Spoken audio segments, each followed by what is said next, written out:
ರಾಜ್ಯದಾದ್ಯಂತ ಕ್ರೈಸ್ತರು ಕ್ರಿಸ್ಮಸ್ ಆಚರಣೆ ಮಾಡ್ತಾ ಇದ್ರು. ಆದರೆ ಅದೊಂದು ರಾಜ್ಯದಲ್ಲಿ ಮಾತ್ರ ಅವರಿಗೆ ಆಚರಣೆ ಮಾಡೋದಕ್ಕೆ ಬಿಡಲಿಲ್ಲ ಕೆಲ ಕಿಡಿಗೇಡಿಗಳು. ಕ್ರಿಸ್ಮಸ್ ಹಬ್ಬದಂದು ಮಾಲ್ಗೆ ನುಗ್ಗಿ ಕ್ರೈಸ್ತರ ಹಬ್ಬಕ್ಕೆ ತಡೆ ಒಡ್ಡಿದ ಪ್ರಕರಣ 7 ಬಜರಂಗ ದಳ ಕಾರ್ಯಕರ್ತರಿಗೆ ಸಂಕಷ್ಟ ಎದುರಾಗಿದೆ. ಛತ್ತೀಸ್ಗಢದ ಶಾಪಿಂಗ್ ಮಾಲ್ನಲ್ಲಿ ನಡೆದಿದ್ದ ಘಟನೆ ಅದು. ಕ್ರೈಸ್ತರ ಕ್ರಿಸ್ಮಸ್ ಹಬ್ಬಕ್ಕೆ ಕಿಡಿಗೇಡಿಗಳಿಂದ ದಾಳಿ ಪ್ರಕರಣಕ್ಕೆ ಸಂಬಂಧಪಟ್ಟ ಹಾಗೆ ಪೊಲೀಸರು ಕಿಡಿಗೇಡಿಗಳನ್ನ ಬಂಧನ ಮಾಡಿದ್ದು, ಆರೋಪಿಗಳ ಜಾಮೀನು ರದ್ದಾಗಿದೆ. ಧರ್ಮ ವಿರೋಧಿ ಕೃತ್ಯಗಳು ಮರುಕಳಿಸಬಾರದು, ಈ ತರಹದ ಕೃತ್ಯಕ್ಕೆ ಜಾಮೀನು ಕೊಡಲಾಗದು ಎಂದ ಕೋರ್ಟ್ ಉಳಿದವರಿಗೆ ಪಾಠ ಆಗಬೇಕು, ಯಾವುದೇ ಧರ್ಮದವರನ್ನ ಯಾರು ನಿಂದಿಸಬಾರದು. ಛತ್ತೀಸ್ಗಢದಲ್ಲಿ ಕ್ರೈಸ್ತ ಅನುಯಾಯಿಗಳು ಶಾಪಿಂಗ್ ಮಾಲ್ನಲ್ಲಿ ಕ್ರೈಸ್ತ ಸಂಪ್ರದಾಯದಂತೆ ಎಲ್ಲ ತರಹದ ಅಲಂಕಾರಗಳನ್ನು ಮಾಡಿಕೊಂಡು, ಆ ಶಾಪಿಂಗ್ ಮಾಲು ಕೂಡ ಕ್ರಿಶ್ಚಿಯನರದ್ದೇ ಆಗಿತ್ತು. ಹಾಗಾಗಿ ಅವರ ಪರಿಪೂರ್ಣ ಸ್ವಾತಂತ್ರ್ಯವನ್ನು ಬಳಸ್ಕೊಂಡು ಶಾಪಿಂಗ್ ಮಾಲಿನ ಸುತ್ತಲೂ ಕೂಡ ಒಂದು ಸಾಂಪ್ರದಾಯಿಕ ವಾತಾವರಣವನ್ನು ನಿರ್ಮಾಣ ಮಾಡ್ಕೊಂಡಿದ್ರು. ಅದು ದೇಶದ್ರೋಹದ ಕೃತ್ಯವೂ ಅಲ್ಲ, ಅದು ಧರ್ಮದ್ರೋಹದ ಕೃತ್ಯವೂ ಅಲ್ಲ, ಅದು ಅವರ ಸಂಪ್ರದಾಯ.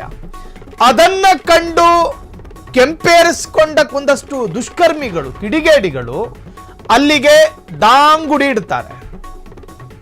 ಕೈಯಲ್ಲಿ ದೊಡ್ಡ ದೊಡ್ಡ ಬೆತ್ತಗಳನ್ನೆಲ್ಲ ಹಿಡ್ಕೊಂಡು ಬರ್ತಾರೆ. ಪಬ್ಲಿಕ್ ಇದಾರಲ್ಲಿ, ವೃದ್ಧರಿದ್ದಾರೆ, ಮಹಿಳೆಯರು ಓಡಾಡ್ತಾ ಇದ್ರು, ಸಣ್ಣ ಸಣ್ಣ ಮಕ್ಕಳಿದ್ರು. ಗೂಂಡಾಗಳಂತೆ ಕ್ರೈಸ್ತ ವಿಗ್ರಹಗಳನ್ನ ಅತ್ಯಂತ ಸಾಂಗವಾಗಿ ಒಡೆದುರುಳಿಸ್ತಾರೆ. ಕ್ರೈಸ್ತರ ಧಾರ್ಮಿಕ ಸಂಪ್ರದಾಯದ ವಿಧಿ ವಿಧಾನಗಳನ್ನ ಧ್ವಂಸ ಮಾಡ್ತಾರೆ. ಅವರಿಗೆ ಯಾವ ಭಯವೂ ಇರಲಿಲ್ಲ. ಅವರ ಕಣ್ಣುಗಳಲ್ಲಿ ಕ್ರೌರ್ಯ ಇತ್ತು, ಅವರ ಕೃತ್ಯಗಳಲ್ಲಿ ಧರ್ಮ ದ್ವೇಷ ತುಂಬಿಕೊಂಡಿತ್ತು, ಅವರ ವರ್ತನೆಯಲ್ಲಿ ಅತ್ಯಂತ ಗೂಂಡಾ ಸ್ವಭಾವಗಳು ಕಾಣ್ತಾ ಇತ್ತು. ಅಲ್ಲಿ ಪೊಲೀಸರು ಬಂದಿರಲಿಲ್ಲ ಆ ಕ್ಷಣಕ್ಕೆ. ಅದಾದ ನಂತರ ಸ್ವಯಂ ಪ್ರೇರಿತ ದೂರು ದಾಖಲಾಗುತ್ತೆ. ಕ್ರೈಸ್ತ ಪಾದ್ರಿಗಳು ಕಳವಳ ವ್ಯಕ್ತಪಡಿಸ್ತಾರೆ. ಆ ರಾಜ್ಯದ ಕ್ರೈಸ್ತ ಮಿನಿಸ್ಟರ್ಗಳು, ಸಚಿವರುಗಳು ಆತಂಕಗಳನ್ನು ಎದುರಿಸ್ತಾರೆ, ಆತಂಕವನ್ನು ವ್ಯಕ್ತಪಡಿಸ್ತಾರೆ. ಅದಾದ ನಂತರ ಅವರನ್ನು ಅರೆಸ್ಟ್ ಮಾಡಲಾಯಿತು. ಅಷ್ಟು ಜನ ಬಜರಂಗ ದಳದ ಕಾರ್ಯಕರ್ತರು ಎನ್ನುವ ವರದಿ ಇತ್ತು. ಅದಾದ ನಂತರ ಅರೆಸ್ಟ್ ಆಯಿತು. ಅರೆಸ್ಟ್ ಆದಮೇಲೆ ಮ್ಯಾಜಿಸ್ಟ್ರೇಟ್ಗೆ ಹಾಜರುಪಡಿಸಲಾಯಿತು. ಕೋರ್ಟ್ ಮಾತ್ರ ಅವರಿಗೆ ಜಾಮೀನು ಕೊಡಕೂಡದು, ಯಾವುದೇ ಕಾರಣಕ್ಕೂ ಧರ್ಮ ದ್ರೋಹದ ಕೃತ್ಯಗಳಿಗೆ ಜಾಮೀನು ಕೊಡಕೂಡದು. ಹಾಗಾಗಿ ಅವರ ಸಂಕಷ್ಟಗಳು ಜೊತೆಗೆ ಅವರಿಗೆ ಈಗಾಗಲೇ ಅರೆಸ್ಟು, ಅವರನ್ನು ಜುಡಿಷಿಯಲ್ ಕಸ್ಟಡಿಯಲ್ಲಿ ಇಡಲಾಗಿದೆ.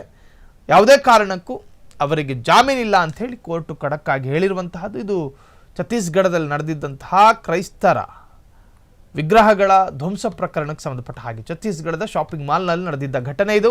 ಕ್ರೈಸ್ತರ ಕ್ರಿಸ್ಮಸ್ ಹಬ್ಬಕ್ಕೆ ಕಿಡಿಗೇಡಿಗಳಿಂದ ದಾಳಿ ಪ್ರಕರಣ. ಪೊಲೀಸರು ಕಿಡಿಗೇಡಿಗಳನ್ನು ಅರೆಸ್ಟ್ ಮಾಡಿದ್ರು, ಆರೋಪಿಗಳ ಜಾಮೀನು ರದ್ದಾಗಿದೆ. ಧರ್ಮ ವಿರೋಧಿ ಕೃತ್ಯಗಳು ಮರುಕಳಿಸಬಾರದು, ಈ ತರಹದ ಕೃತ್ಯಕ್ಕೆ ಜಾಮೀನು ಕೊಡಲಾಗದು ಎಂದ ಕೋರ್ಟ್ ಉಳಿದವರಿಗೆ ಪಾಠ ಆಗಬೇಕು, ಯಾವುದೇ ಧರ್ಮದವರನ್ನ ಯಾರೂ ಕೂಡ ನಿಂದಿಸಬಾರದು, ಅದಕ್ಕೆ ಅವಕಾಶ ಕೊಡಬಾರದು ಅಂತ ಹೇಳಿ ಕೋರ್ಟ್ ಖಡಕ್ಕಾಗಿ ಸೂಚನೆಯನ್ನು ಕೊಟ್ಟಿದೆ. ಕ್ಷಣ ಕ್ಷಣದ ಸುದ್ದಿಗಳಿಗಾಗಿ ಫ್ರೀಡಂ ಟಿವಿ ಸಬ್ಸ್ಕ್ರೈಬ್ ಮಾಡಿ, ಲೈಕ್ ಮಾಡಿ ಹಾಗೂ ಫಾಲೋ ಮಾಡಿ. ಹೊಸ ಸುದ್ದಿಗಳ ನೋಟಿಫಿಕೇಶನ್ಗಾಗಿ ಬೆಲ್ ಐಕಾನ್ ಮೇಲೆ ಕ್ಲಿಕ್ ಮಾಡಿ.